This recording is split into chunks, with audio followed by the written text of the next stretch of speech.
Hi guys, happy Sunday with Satan. Duh, of course, because there's tornadoes coming, tornadic activity. Isn't that ridiculous? Have you guys ever heard of tornadic activity? It scares the hell out of me. It really honestly does. I know there's a tornado and I know it's going to get me, so it's inevitable. I hate it. So anyways, we're going to go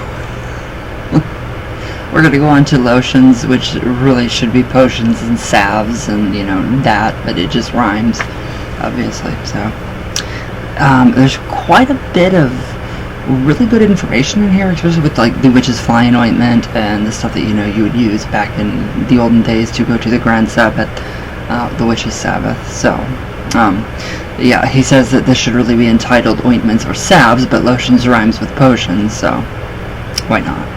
And you can always water it down a bit. So these salves are basically a thicker version of the oils, but they have the advantage of being spreadable, particularly on the skin. So, and hence more readily absorbed into the body. Yeah, of course, because your skin is your biggest organism that absorbs right into the body. So along with the magical intent you have put into creating them, they can be powerful aids to spellcrafting. An ointment or salve also has the added advantage of including beeswax, which is highly magical in itself and can also add its beautiful aroma to the overall spell or charm. I don't know if it's good to use beeswax. I don't know what's going on with the bees right now. I don't know if you can use beeswax. I don't know if they're being extinct again. I don't know if they're like endangered. I know honeybees are, so I don't know about beeswax. I don't know. But I love beeswax. It's really good. Especially, I'm not like the kind that you can eat, but this is probably the kind that you probably don't want to eat. So, there are many different ways to make a magical salve. So some complicated or some less. So, but here we will look at a simple method that that has served this person well and has the benefit of being traditional. So this is where the traditional aspects of traditional craft come in that we really want to keep going, so it doesn't get destroyed. So you need to know that the maximum size of pot you are going to use for the salve. Obviously the pot doesn't have to be full to work out the different proportions of the ingredients. So for convenience sake, we're baking here, so just think you're cooking. Now for convenience, we will take an imaginary pot of 100 milliliters, the size capacity. So, your liquid contents, or your oils or potions, need to total 90% of the capacity of 100 milliliters. So, now in this case, that would be 90 milliliters. And your solids, beeswax, etc., need to total 10%. So in this case, 10 grams by weight. I know, this confuses me too. A little measuring cup that you do your hair color in. Sally Beauty Supply. Perfect. Now, using a double boiler or a glass bowl over a pan of boiling water, first add the beeswax. Now once this has melted, carefully add the liquid ingredients so as to avoid any spilling or splashing. And remember, it's really hot. Beeswax burns and it's hot. Any kind of wax will burn and right out of the pot. I have scars to prove it. So now you're going to blend them well. Do not whisk. Never whisk it. Like with a whisk, no. Too many air bubbles, too many pockets. You just want to stir it and incorporate it all together. So, and finally, add any drops of essential oils that you feel that you need. You do not have to count them into the liquid volume as they are so small, and stir well.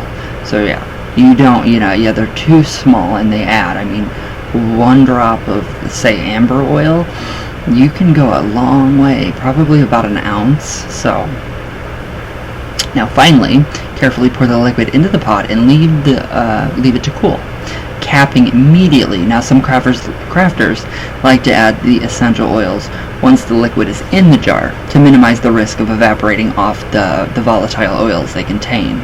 Volatile. Yeah, I would do that too because I don't want to risk anything with my essential oils, being less than what they smell like directly from the bottle.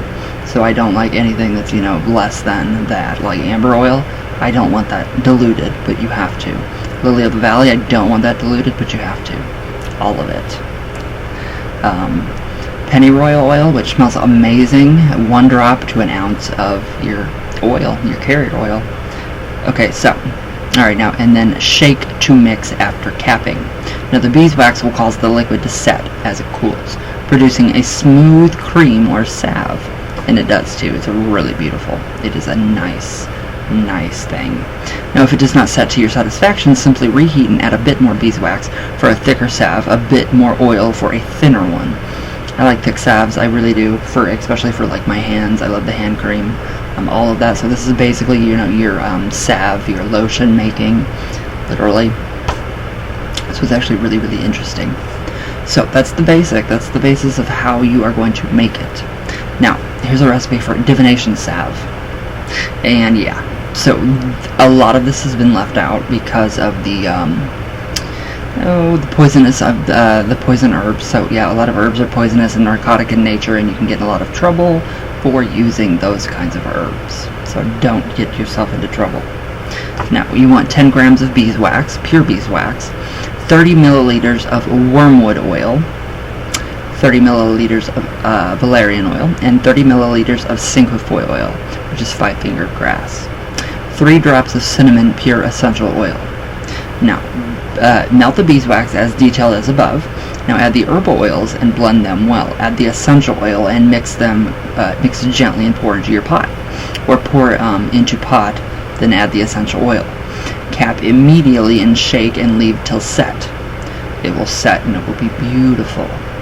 So this ointment can be used by rubbing it into the brow area, right here, and the temples before any acts of scrying, tarot reading, rune casting, or attempts at clairvoyancy. They do work. If you do them right, they do work.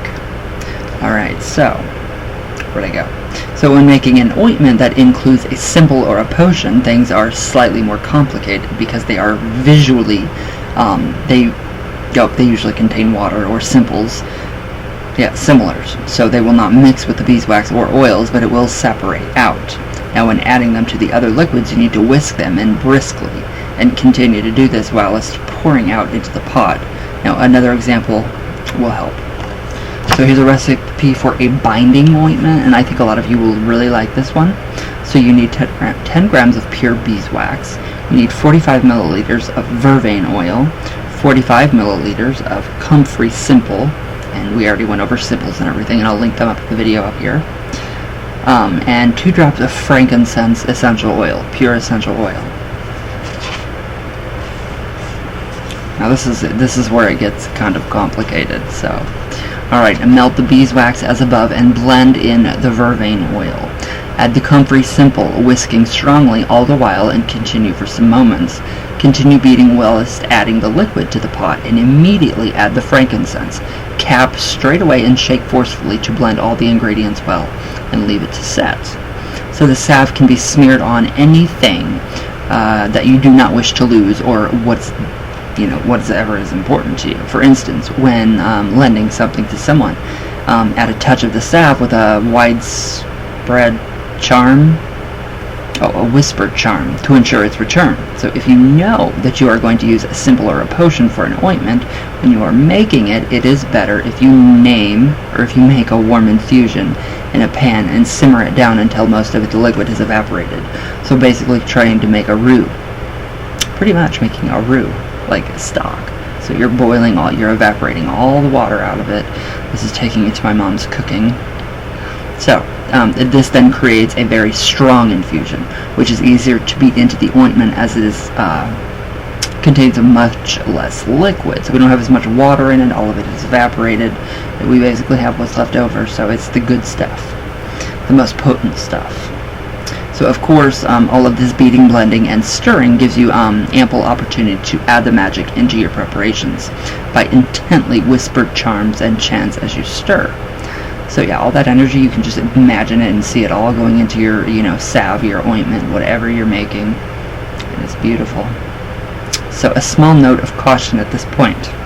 Do be aware of what type of herbs and oils that you are going to be using. Some can be toxic. Although you are safe with the recipes here, If given them to someone else, either to drink or put on the skin, check the person's condition first. For example, during pregnancy, particularly the first trimester, no essential oils should be used at all. Certain herbs and oils can cause an allergic reaction in some people, so always do a patch test. Yes, always do a little patch test, like on your wrist, and see if you start to break out. If you get a welt or something, then you know you're allergic. If your throat starts to get closed shut, then your eyes start to get, you poof out, go to the emergency room because you probably need an EpiPen, which I should have with the salmon, but that's okay still. Anyways. Oh God, where'd I go? The patch test we already went over. I don't know where I went, guys. I don't know where I went. Where? Okay, so finally in this section, a little historical curiosity that you might find of interest. It's taken from a manuscript dated 1600 in the Ashmolean Museum at Oxford. So this is a salute to see the fairies. Alright, and I love it that it's like 1600, the 1600s, and this is actually in the museum, so this is traditional, very much so, and it's lore, and I love lore. So, take a pint of salad oil and put it into a vial glass, and first wash it with rose water and marigold water, the flowers to be gathered towards the east. Wash it till the oil becomes white, then pour into the glass, and then put thereto the buds of hollyhock, the flowers of marigold, and the flowers of tops of wild thyme, the buds of young hazel, and the thyme must be gathered near the side of a hill where fairies used to be, and take the grasses of a fairy throne. Okay, interesting. Then all of these put into the oil, O-Y-L-E. Oil? I don't. The oil in the glass, and settle it to dissolve 3 days in the sun. The spelling is S-U-N-N-E, the sun. And then keep it for thy use. So that's pretty cryptic. It doesn't give you anything. It doesn't tell you what these are. It doesn't tell you, obviously you can tell marigold and oil. You can really probably decipher this bigger and better. So, there's really nothing too crazy about it, but it's pretty interesting. So, just, get some measuring tools. It's simple cooking tools on, like, Amazon. Boom. You got it. So tomorrow we will go on to elemental and nature magic. It's a lot different than people think. A lot different. So, very interesting about these salves. What I used to do, I would have vitamin E cream. My grandma, my Ganny, she had jars of it, little like jars you could get at the dollar store. So I would use literally my oil burner, and I would put a tea light under it, and I would make sure that I got my beeswax or any kind of a cream, my vitamin E cream, so it actually melted down, and then I would let it cool. And while it cooled, I would add in my essential oils, and I would stir it, continuously to stir it, and kind of fold it, so it all incorporated really well. And then once it got kind of, it became more of a solid, you could mold it, so it was almost like wax. And then I smashed it, and I would put it right back in the jar. There we go. Let it cool, top it, put it away. It's very easy, very easy. I like this method though that they give, because it is very traditional, and you are using a lot of your energy to actually stir and get that going. So, but alright guys, I hope you guys have a great day. Happy Sunday with Satan. Happy Father's Day to all the fathers out there, the amazing ones. So yeah, if you guys, just let me know what you guys think below. And I love you all with all my heart, all the way from, of course, Venus, all the way back down. There we go. And I will see you guys tomorrow. So please be safe, stay healthy, don't be peacing out on me anywhere. Nobody. Just be healthy. And I love you guys very much. And I will see you tomorrow. So